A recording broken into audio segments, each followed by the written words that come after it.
This is Jessica, and you're listening to a special edition of the Friendly Atheist podcast. I am joined here today, with my dad. Say hi, Dad. Hi, Jess. How are you? Oh, I'm good. How are you? Oh, thank you for joining me here. This is thank- our first time in the home together for a year. Yes. Happy to be here. So, what are we doing here? I wanted to talk to you because, I have heard a lot of anecdotal stories of peers of mine who have parents who are always Republicans, and then when Trump sort of became the next big thing for the GOP, you and many people your age and your demographic sort of split. Two roads diverged in a yellow wood, etc. And you went from being a Republican for most of your adulthood to not only voting blue, but volunteering in Joe Biden's campaign. It became something you genuinely cared about.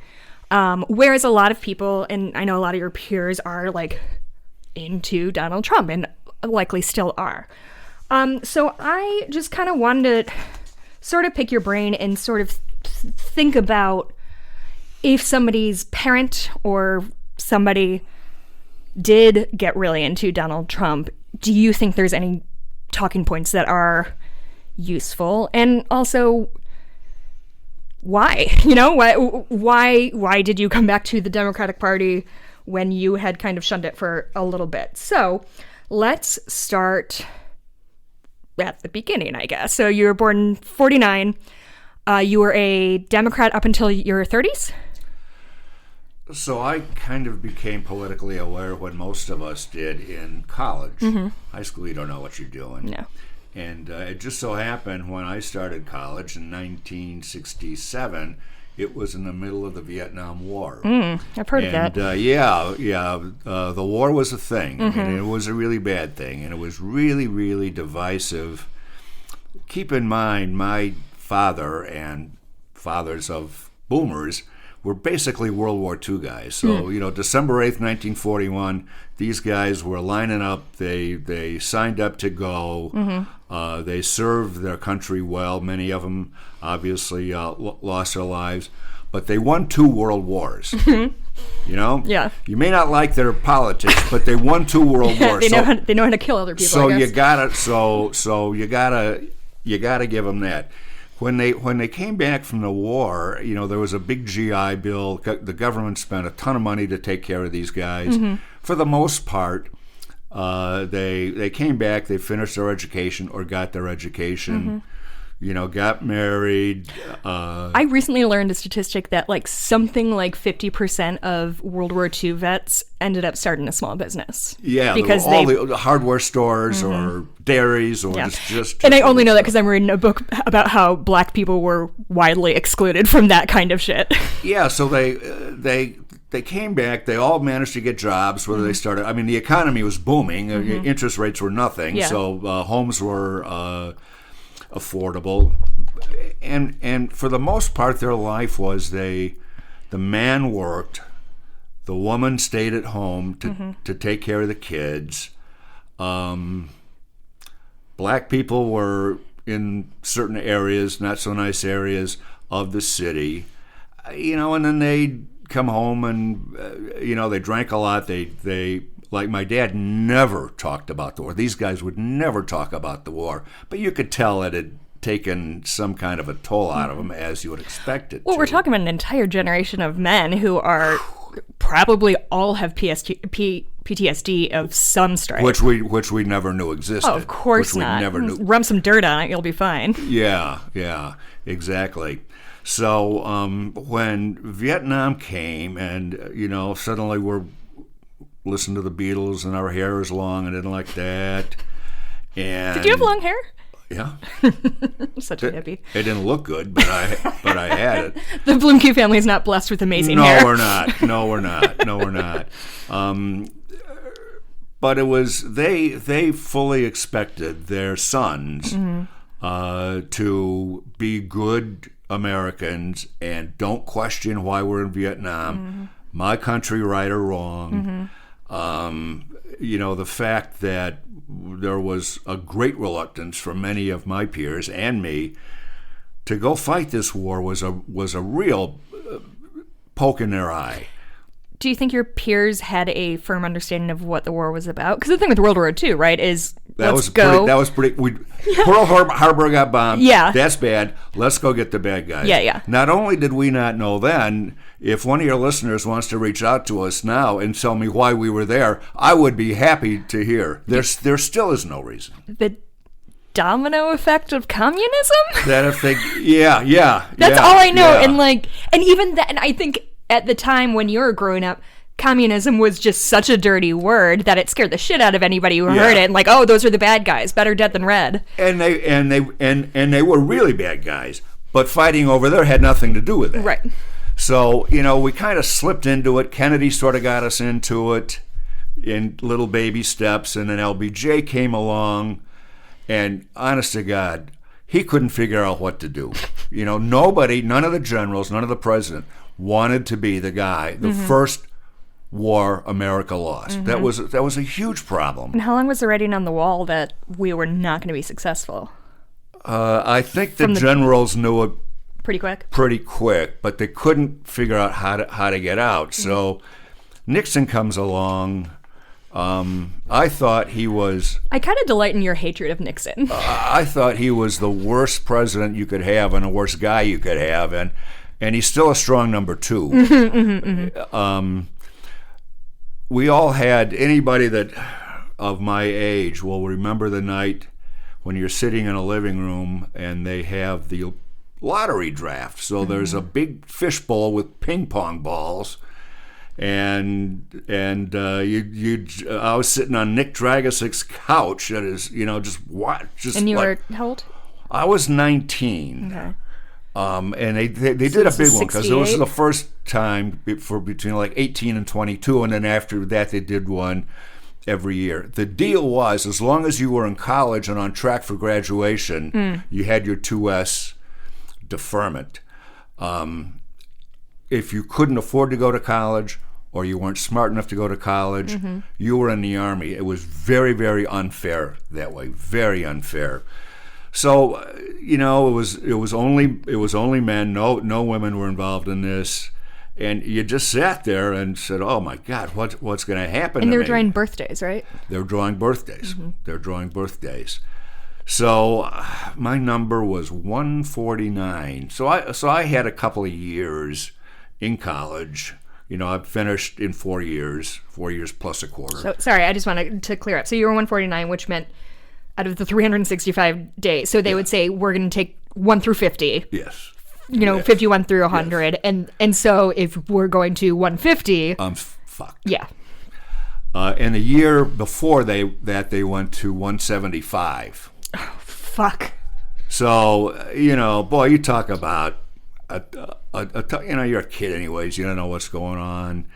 I'm going to finish college. If I got to go to, I don't know. And you started seeing guys coming back from there, and they were in bad shape. They were in bad shape.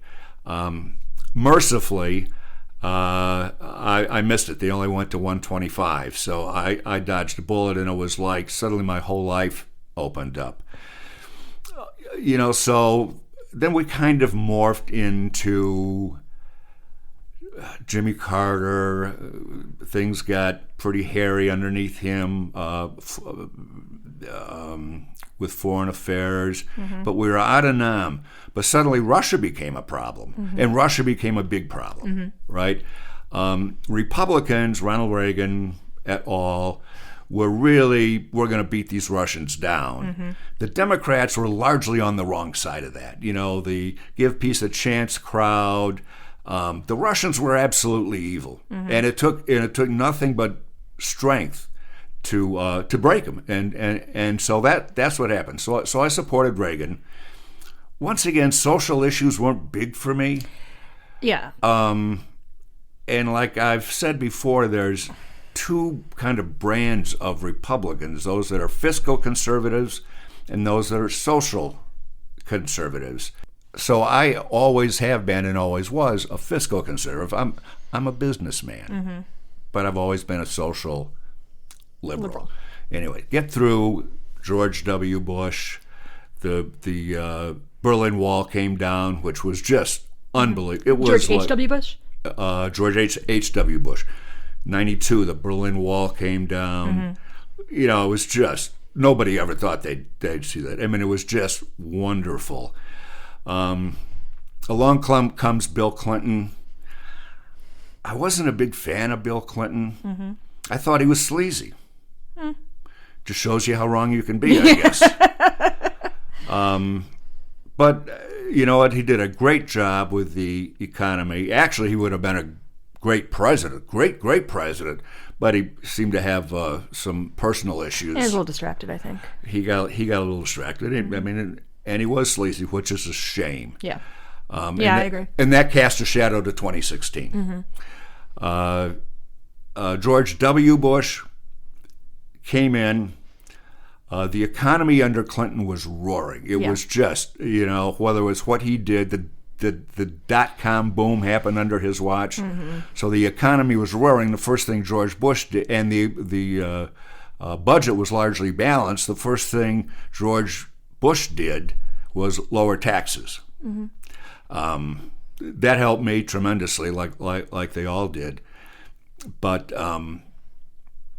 suddenly the deficit blew up again, which is an anti-Republican thing. It used to be the Republicans were the party of fiscal responsibility. You spend what you take in. You don't overspend. You watch your pennies. Strong defense. I said used to be. So, and then 9/11 hit, and so now we're coming into your age of consciousness. Yeah. So it's 16. Yeah. What I realized is you and I were the same age when, was it JFK? I think you were the same age when JFK was assassinated as I was when 9/11 happened. So I was a freshman in high school. So I was a sophomore in high school. Yeah. So those so were you remember. Yeah. So, it just took, probably most of your listeners remember that. We all do. The economy, we got through it. We got through it. So I wasn't a big fan of Obama, though I didn't mind him. Some of his policies I wasn't wild about. But I was sort of happy when he was elected because I thought to myself, you did not vote for him. I did not vote for him.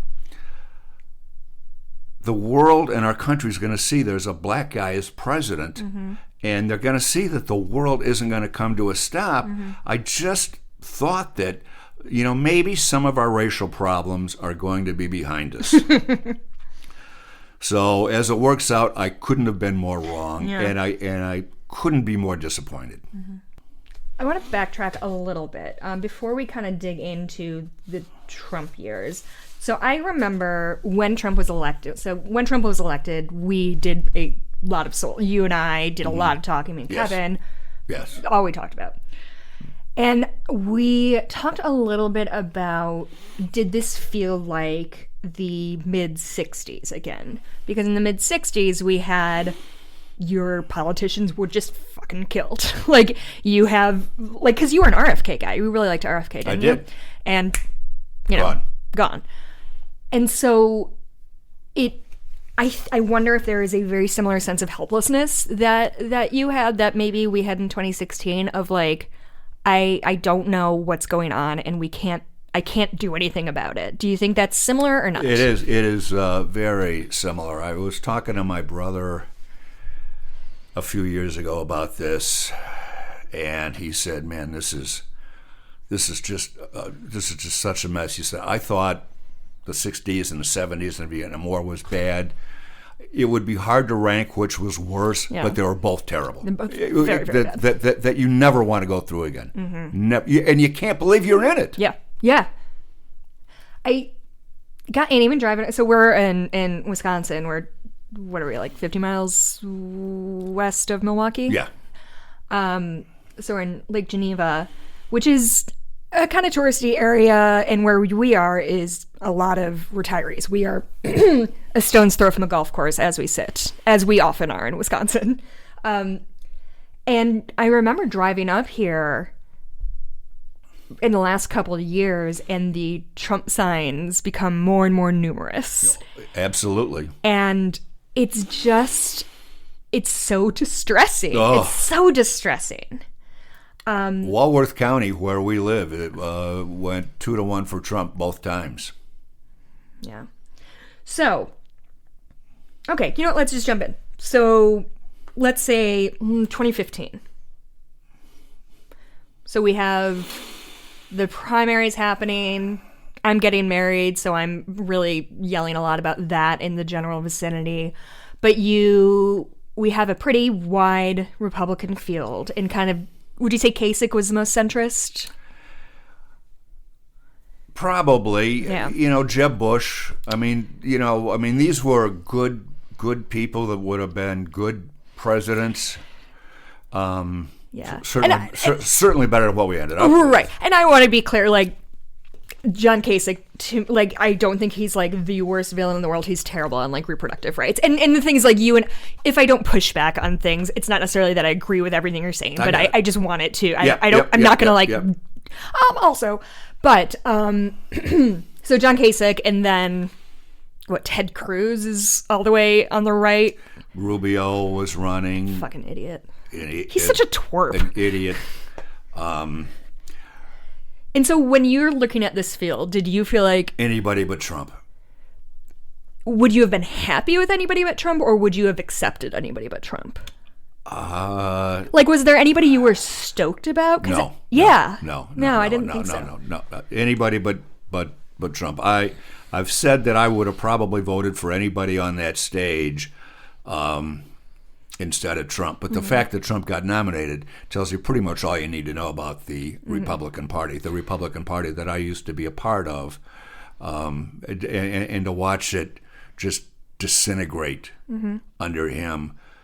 Believe it or not, we still need two strong parties. I 100% agree. Let me add another word. Two strong, sane parties. Yes. Who all want the country to function. Who all want the country to do well. Yes. We may disagree on how we get from point A to point B, but we want everybody to succeed. I was not a big fan of Hillary. I thought she did she was qualified. So when you look at who's qualified to be president or anything else, there's intellect and temperament, right? So you got to be smart and you got to know how to handle stuff. Right. It was pretty apparent to me Trump was 0 for 2 on those, Yes. and not even on the scale. She was so she was really smart. She had the right temperament. I thought she did a great job of Secretary of State. So I mean, she had the chops. Oh yeah. She was as qualified as anyone has been who's run for president. Yes. But she had a lot of baggage. She had a lot of baggage, a little bit of it of her own making, but most of it from the Republican attack machine. It became painfully clear that the way the Republicans attacked Obama and Hillary, there was something else behind there besides I don't like their politics. There was some really What do you think it was, Dad? hatred. I can't think of anything misogyny, racism. I don't know. Wow. It sort of all goes back to the Clinton era, because then you had Fox News, and then Fox News begets Rush Limbaugh. Do you think did Fox News spring out of the, do you think? I think so. If we're looking at what the Republican Party is today, do you think its roots are in the Clinton era, or do you think it's more? Where were those idiots who all got elected in 2010? Tea Party. Tea Party. So you get Fox News, you get Rush, you get the Tea Party. It's just a continuum, right? Then you get to birthers, then you get to Trump. And they're just yes-anding themselves into oblivion. Anything anybody says that makes no sense, they're like, yeah, and also this other terrible thing. There's just something very non-critical about how they approach literally everything. Anybody in the Fox News bubble, it seems to me. But they come from a very, very dark place. We don't like black people. We don't like women. Our listeners, the hardcore Fox viewers, you know what? They may not admit it, but that's what they think. And after all these years, it's just very disappointing. not only for the Republican Party, but for the country. I think we're better than this.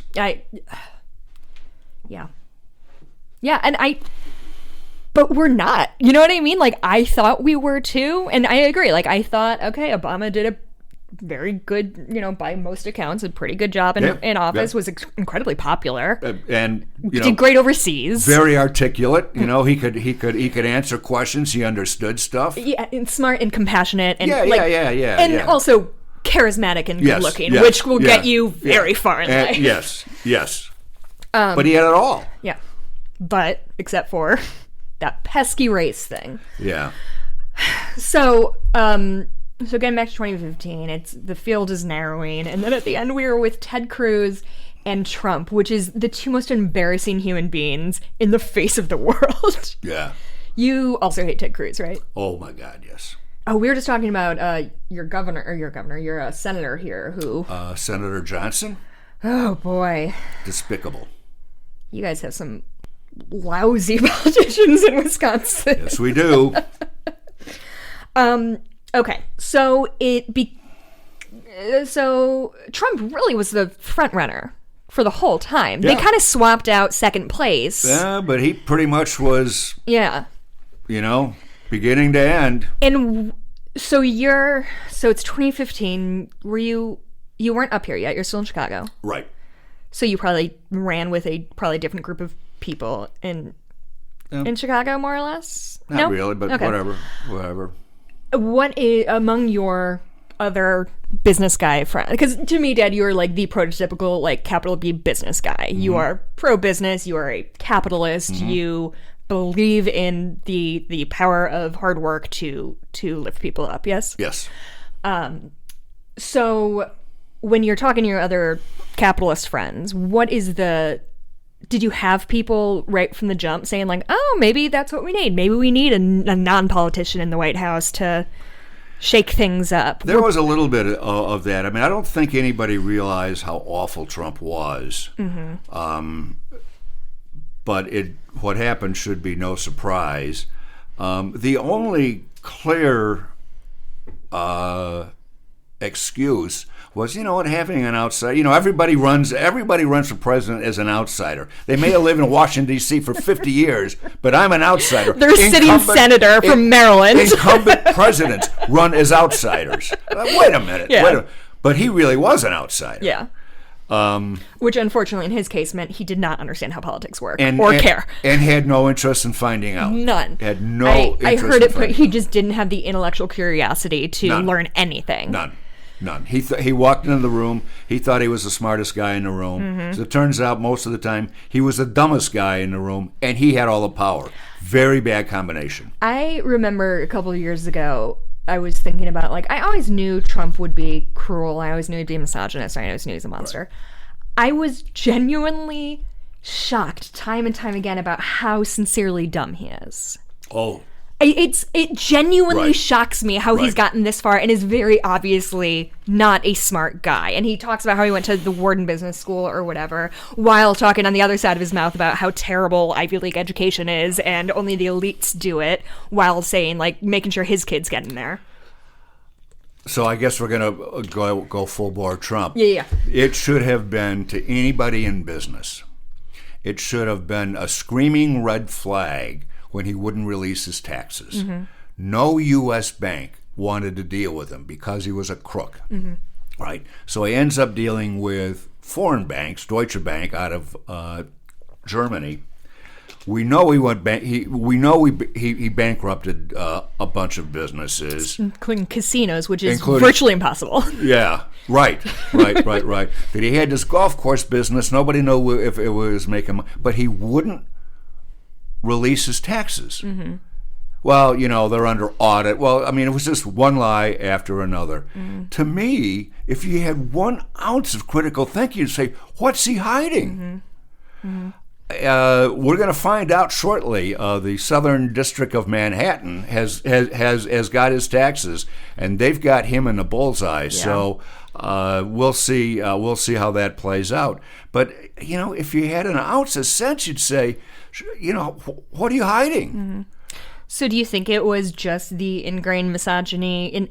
Do you think it was a lot of anti-Hillary, or do you think it was a lot of pro-Trump? I was surprised at how many women I knew, very successful women, very smart women, some of whom you know, that hated Hillary. I mean, these women hated Hillary with a passion, and I'm thinking to myself, well, that's not good. No. You know, maybe it was because she supported Bill or enabled Bill. I don't know. I didn't even want to get into it. Yeah. But the depth of their hatred was just They were making amazing. excuses about why they hated her instead of hating her for legitimate reasons, would be my... They just hated her. Yeah. You know, and even after Trump's pussy thing, right? You'd think... I thought it was over. I don't think it shook anybody. I remember exactly where I was when that tape came out. I was in Vegas with Mikey's family, and that Access Hollywood video came out, and I was just like, well, that's the ball game. Game, set, match. Yeah. Factoid, though, a bunch of stuff got released about... Boy, you're going to have to refresh my memory, but there was some stuff about Hillary's investigation that came out like 3 days afterwards, and it seemed like maybe somebody else was at play there to defer that story. Well, what was his name? Comey. Jim Comey released that stuff 2 weeks before the election? Right before the election, but something else came out that was about Hillary, that was headline worthy. Let's just say the timing was suspicious, because Trump is always about, I own the day, and if something goes on, look at the shiny object over here. And I think he had a lot of help with that. I don't know how in the world he could have survived that, but he did. I think Rupert Murdoch helped.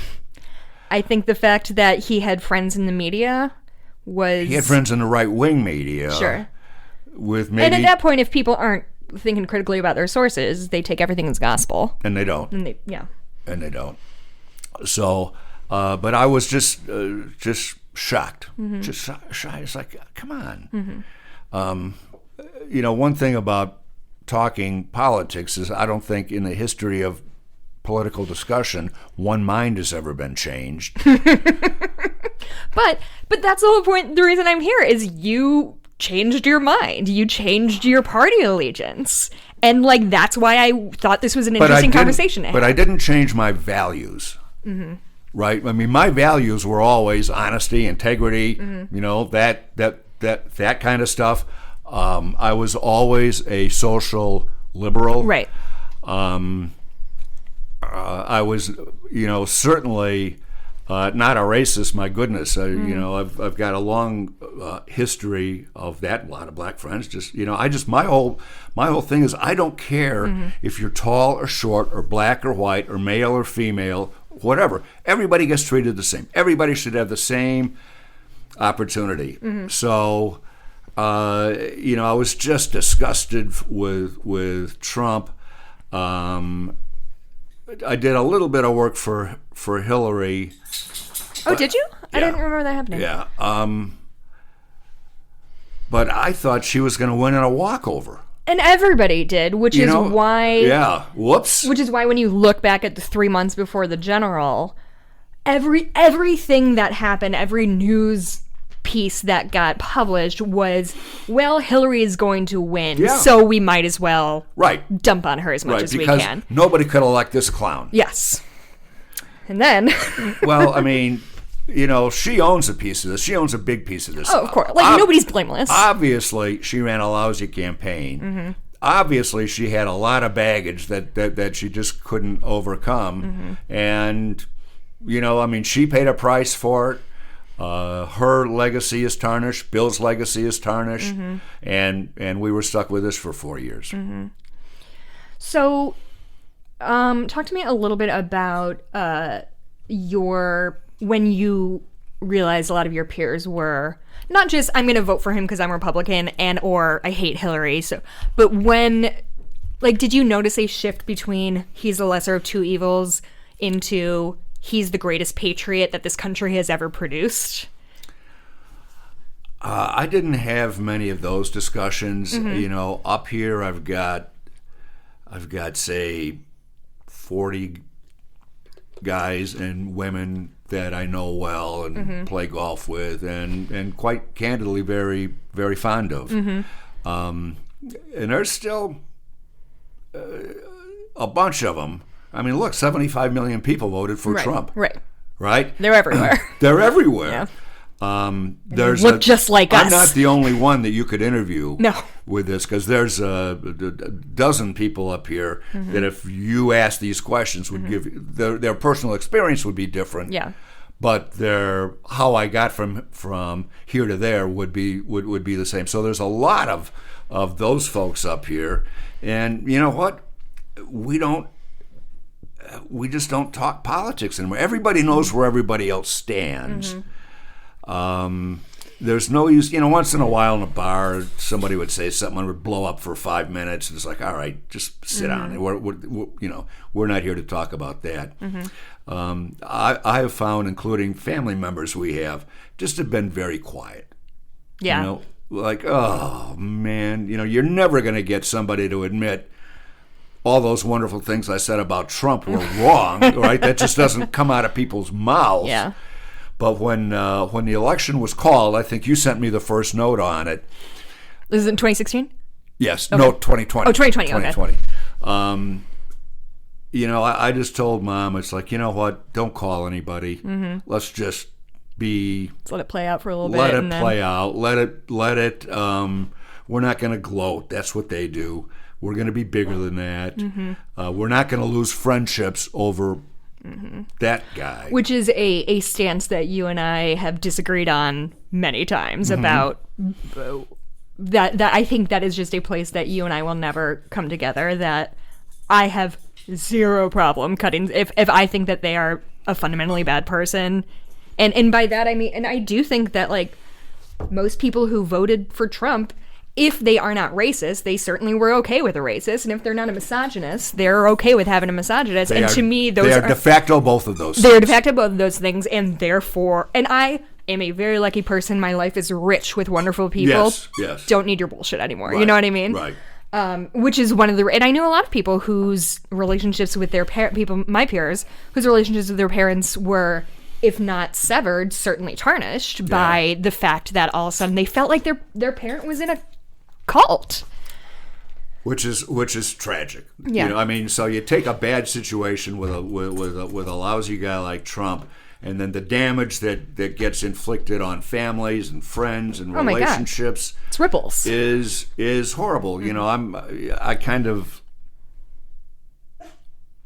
look at the number one thing that I look at with people I hang around with is character, right? What kind of a person are they, right?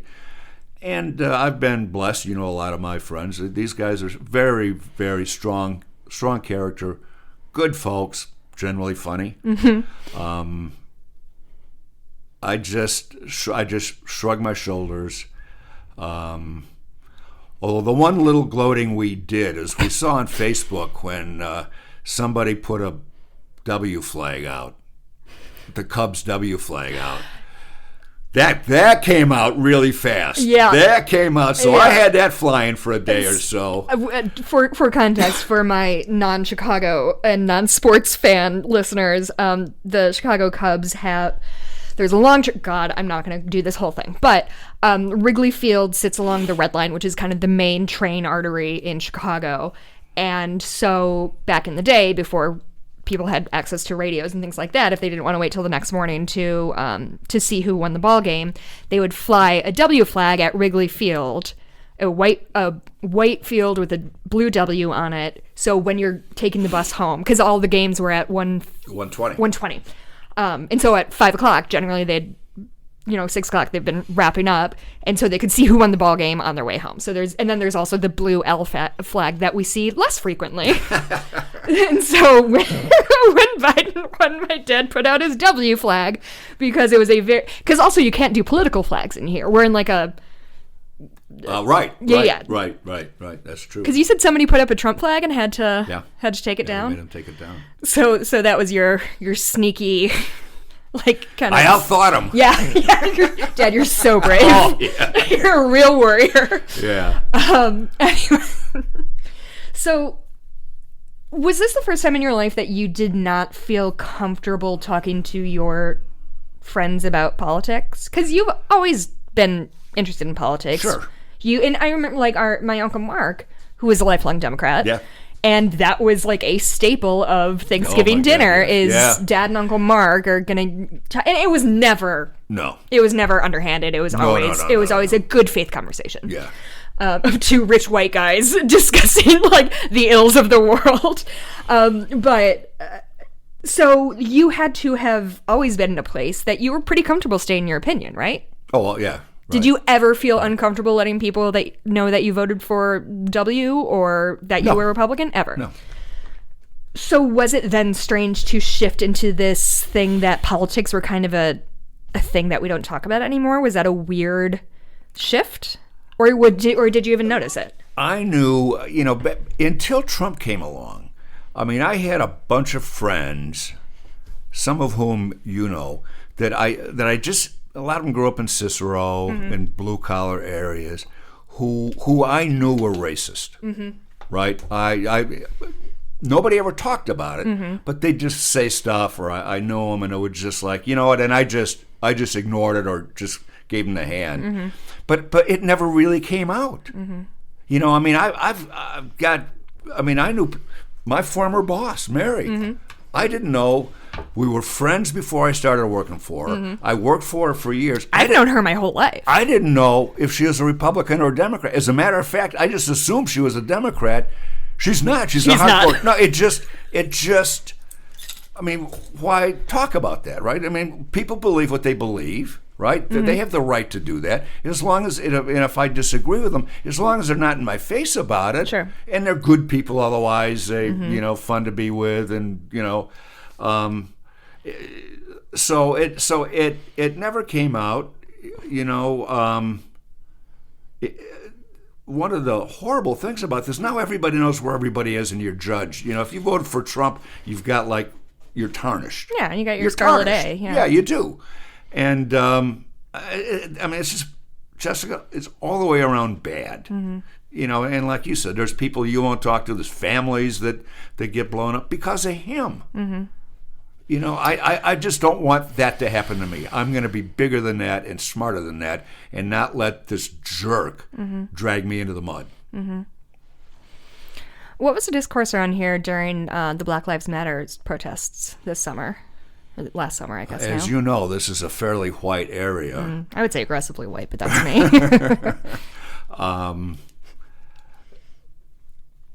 It was... Or was it even a topic of conversation? It was a thing. You'd hear people make pretty disparaging comments about the rioters. You'd hear some people, kind of be sympathetic. But, once again, that's going right down racial lines. I mean, the pro-Trumpers thought the Black Lives Matters people were the worst thing in the world. And look, when you see a riot, it's never good. So nobody's going to say, "Oh yeah, that's really good." Well. But there were circumstances, and just try to kind of stay quiet about that. Do you think if you were a minority person or a woman or something like that, do you think you would have the same desire to kind of let things lie and let people, like, do you well, think... if I was one of those things, Jessica, it would be a tragedy because I would have never met and married your mom and you wouldn't be here, so... Okay. I don't think any... But you understand, Mike, like, you're a rich white guy, you're a fair, nothing bad was probably going to happen to you in terms of your rights being taken away or compromised. Yeah. Do you recognize that that's a bit of a privileged position to absolutely. Be able to... Okay. So yeah, I think what I've come to understand, so I've been retired for a few years now, and you get a chance to kind of look back at things. I've become way more acutely aware of white privilege. You and I are the most privileged white people that ever walked the face of the earth. My grandfather was a successful businessman. He started a small dairy. Did he start that with the GI Bill? He did not. Okay. He started that with his own money. We were very fortunate. We had to work hard, and it was very difficult. But we took that little peanut stand, like my grandfather used to call it, and turned it into a big company. Sold it. I went on to a career after that. And I'm a pretty good businessman.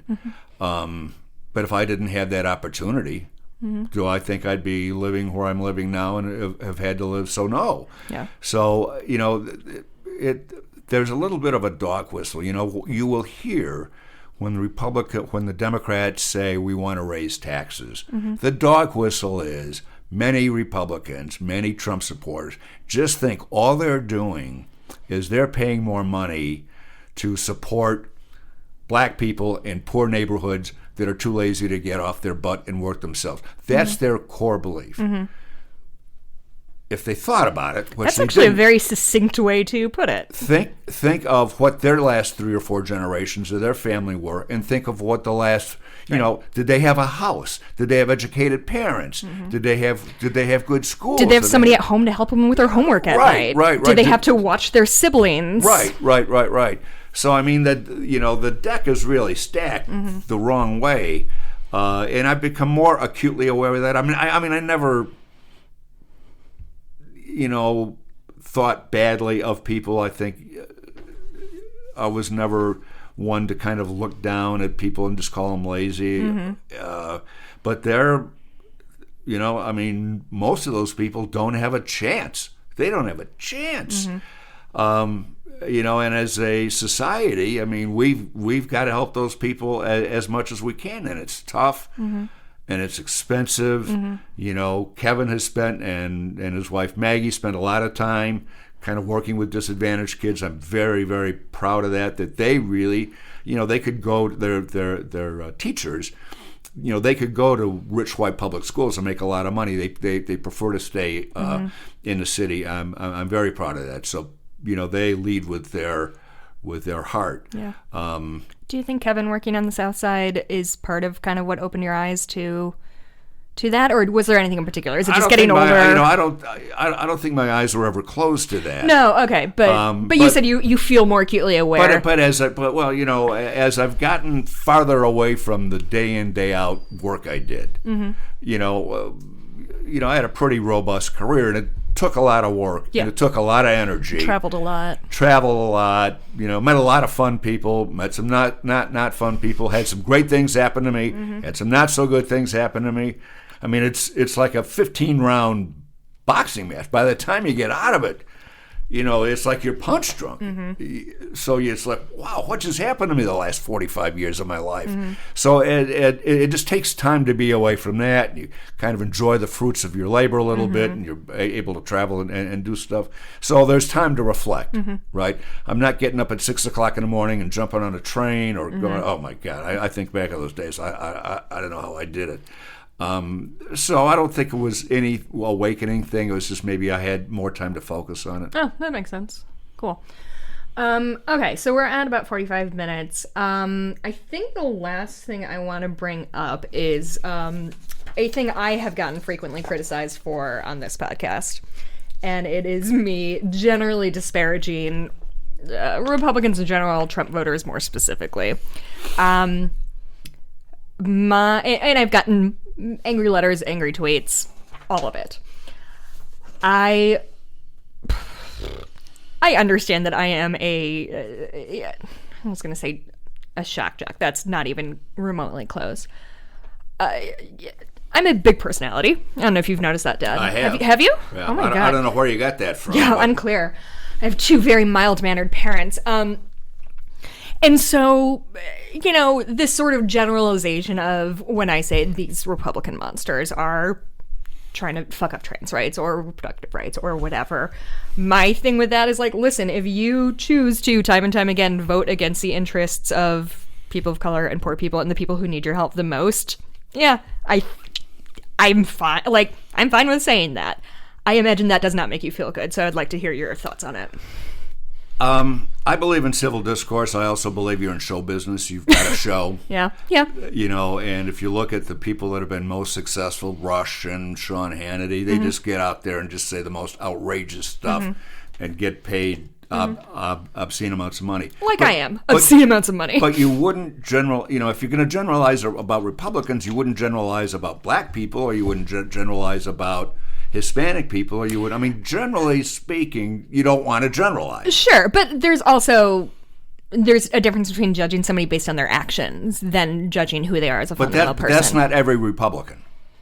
You don't think so? You don't think anybody pulling the ballot box, I don't know what that expression is, pulling the ticket, pulling the whatever, pulling the lever for Republicans are fundamentally okay with the fact that their needs are being met, and if anybody else's isn't, that's less of a concern. They don't care if we know the way to lift people out of poverty. We know the way to reduce abortions. We know how to do this. And time again, people who vote Republican are opting out of those things and instead, in my opinion, being cruel for the sake of being cruel and for their own personal financial gain and societal gain. However, I understand that not every Republican is a literal monster. I do. Am I being the Rush Limbaugh of the left? I'm the wrong guy to ask that question. I would turn the temperature down a little bit. I mean, it comes down to those that are still Republicans that you don't like. I know people that are extremely pro-life, right? They wake up every morning and they just think about dead babies. And they think if they voted for a Democrat, they're signing that death warrant. They're signing that death warrant. They would even tolerate a pig like Donald Trump because it solves that problem. So they are a one-issue voter. There's a lot of them. They're mostly white. Some rural, some not. But you know what? And you're not going to budge them from that. I've even suggested to some of them when I kind of wade into that water, I said, maybe we should look at this a little bit different and just say, like, okay, we have unwanted pregnancies. What do we want to do about unwanted pregnancies with abortion at the court of last resort, right? So what about working on adoption rules? Let's make adoption easier, right? They won't have it. Yeah. Nope. It's like, the adoption rules are crazy, right? They're anti-gay, right? Yeah. So they're fighting the adoption rules.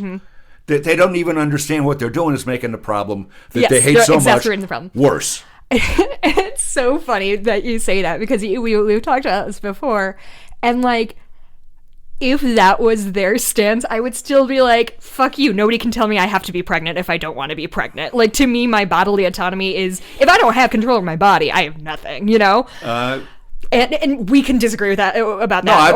Look, I don't disagree with that at all. But if I'm talking to a pro-life person, you can't. Yeah. I mean, you know what? Just don't even bother.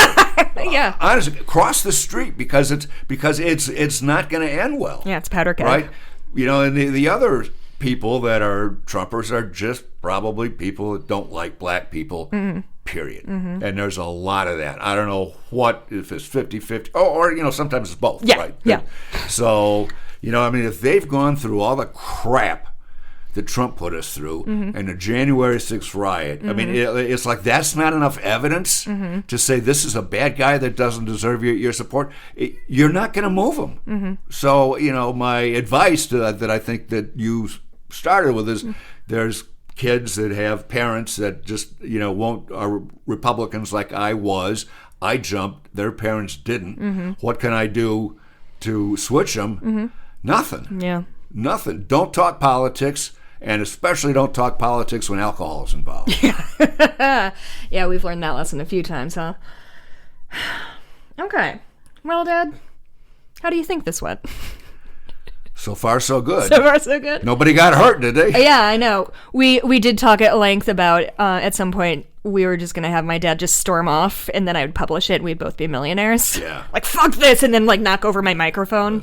which cost me like $40. So please don't do that. We didn't think we were going to get our $40 back out of the deal. Okay, cool. I mean, I think we covered everything I wanted to discuss. Is there anything that you wanted to float? Is there anything that you want to say to me on mic and have it recorded forever that we can play for Maeve when she's grown up? Yeah, no, I'm going to play this podcast at your funeral, Dad. Oh, nice. Well, what do you want to say? I hope it's a long time from now. What do you want to say to all the people under the black lace veils weeping? Yeah, sorry. See you never, nerds. No, you know what? I'm proud of the work that you and Hammett do. Thank you. I think you provide a service for your listeners. I know your the amount of listeners are growing, and that tells me that you're on kind of the right path. And I think it's an important message. Do I like to hear everything that comes out of your mouth? Not really. I think one time you said I agree with 99% of what you say, but I hate how you say it. Sometimes. Yeah, sometimes. Which I really think is our relationship in a nutshell, huh? we generally agree, but I'm just far too loud for your comfort. Yeah. Well, relationships with kids are complicated. Always. The fact that we can sit here and have a chat like this for an hour and generally be pleasant and laugh. And, like you said, we probably agree on most stuff. I did not notice you rolling your eyes when I said stuff. I rolled my eyes zero times. That I knew you didn't like, but I said it anyways. We didn't even dig into how Reagan is actually a true monster. But listen, yeah. That's another podcast for people smarter than me. He saved us from the Russians. Did you see how I didn't roll my eyes? You tried. I did. I was drinking water so I could really focus on something else. Yes. Okay, Dad, I think let's wrap it up. We got dinner reservations in 45 minutes. I can't wait to be in public. Oh, it's going to be incredible. Oh, you're going to have the best seat in the house. It's going to be so good. We're going to, let's plug it. We're going to a place called Sopra in downtown Lake Geneva. Yep. And my dad is friends with the owner, as he's wont to do, and friends with all the bartenders. I think the thing, Dad, you and I have most in common is that we're friends with every bartender and every server and every restaurant person that we meet. Yeah, that's sad. No, actually, you know what? It's a good thing. I guess one of the things we can kind of tap into is the huge difference that's happened during COVID. I mean, it was always big, but the huge difference between rich and poor, those of us that had money in the market made a bloody killing in the last year. Did you feel shitty about that? Like, obviously you were laughing all the way to the bank. No, I don't feel shitty about it. See, somehow I got all of the guilt from like the years of Catholicism in our family. I'm just steeped in guilt. Well, I was a Catholic a lot longer than you were, and I shook it off. So I do think about that. So I mean, I guess as a result, if I'm with a server, I have a tendency to overtip. Yeah. And God knows we're both entertaining enough. Yes. So but I do think that going forward, there is a huge wealth gap in the country that is a big problem. To close it out, can you tell the listeners why you had me baptized? To keep your mom off your back. So when our kids were born, Kevin was born first, Jessica 3 years later, and my mom was very, very Catholic, very Irish, very Catholic, and she was just livid at me. She was a generally unhappy individual, which was too bad. Yeah, she had a tough life. Yeah, she did. She was really mad at me for a lot of stuff, but amongst other things, is I just quit going to church. This is just nuts. When did you stop going to church? Probably college. As soon as you could. As soon as I could. Wait, when did the Catholic Church switch from Latin? Do you remember going to Mass in Latin? Yeah. Was it awful? Yeah. What, you just can't understand it. Of course it was awful. What's the point? It was awful in English. So anyway, Kevin and I were born. So when the kids are born, my mom and my mother-in-law, Mazzy, was in on this too. And Mazzy, my grandmother, is Italian. Catholic also. So a lot of Catholics. Not quite as strident as my mother was. No. But they were threatening to kidnap you guys and take you to a church to be baptized. So here, now we're on the horns of a dilemma, right? I was a grown man at the time, and Mom and I talked about it, and I said, what, we got to baptize him. Yeah. So just dunk him in the water. So we did. I think David and Dawn, I don't know. David and Dawn, my brother and his wife, might have been Kevin's godparents, and I think Shar and Mark. No, Phyllis's Shar and sister. Uncle Joe are my Shar, godparents. okay. So Phyllis's side of the family. Yeah, but it was like, I guess I could put my foot down and say, I'm not, you know what? The juice isn't worth the squeeze. Mm-hmm. Sometimes you just got to back off, do something you really don't want to do, and the rest of your life is much more pleasant. Yeah. I recently, we moved around the same time, you and I. We both left Chicago. You came to Wisconsin. Right. I went to the suburbs. I'm sure you both still have, do you just have 2 boxes that you never unpacked and probably will never touch again? Because I had one of those in my closet in my bedroom.